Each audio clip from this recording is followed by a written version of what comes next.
Hey everyone, welcome back to another edition of the Pick 6 presented by Sleep Number. I'm your host, Mike Wobschall, in Culver City, California at NFL Network. Thank you for sending in your questions. Let's get to work. Question number 1.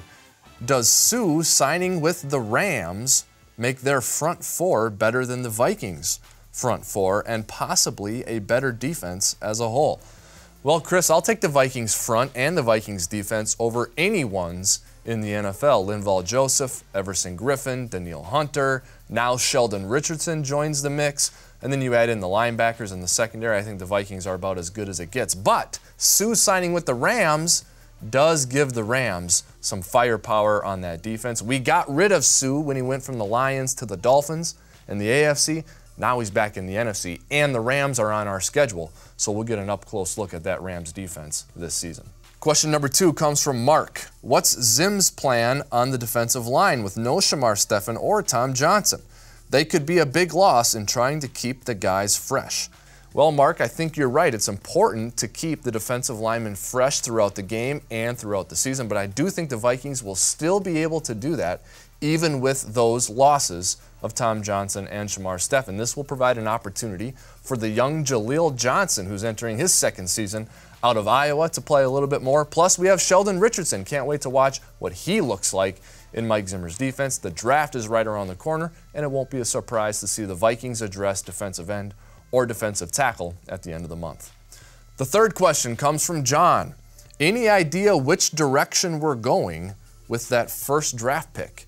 Not really. The Vikings have the 30th pick of the first round, so it's not fun to pick so late in the first round, but it is fun because it means you're coming off of a good season. And here's another good thing about it.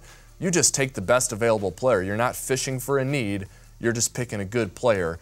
With as loaded as this draft class is at offensive line, defensive line, and even running back, the Vikings are going to add a good player at number 30. The next question comes from Phil in South Florida. Do you think during the draft we might see fewer picks at positions of need rather than a lot of picks like usual, since we are so close to winning it all? Well, Phil, I don't think so. I don't think you're going to see Rick Spielman change his philosophy just because the Vikings came one game away from the Super Bowl. Rick will look at it like we got so close to the Super Bowl because our philosophy is so good. That philosophy is to try and get as close to double-digit picks in the draft as you can get. The Vikings are close right now, and it won't surprise me if there are 10 picks for the Vikings coming out of this draft. The next question comes from Dylan.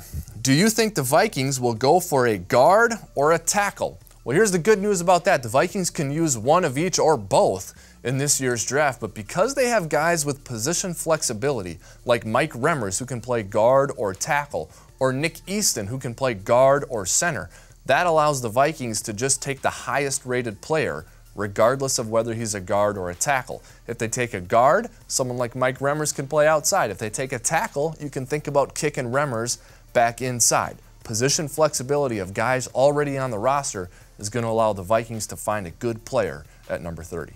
The final question comes from Dan. Is there an idea of when the NFL schedule will be released? Well, Dan, usually it comes right before the draft, the week of or the week before the draft. But the bottom line is the NFL is going to release the schedule when it's ready. They have to go over thousands and thousands and thousands of possibilities until they find the perfect one. Once they find it, they will release it. My guess is the week before the draft. That's it for this week's edition of the Pick 6, but we'll be back next week once again, so please continue to submit your questions to the email address at the bottom of the screen. In the meantime, stay tuned to Vikings.com for more great content of your favorite team. The draft is just around the corner. We spent a couple days right here at NFL Network collecting a ton of great interviews, so stay tuned for those.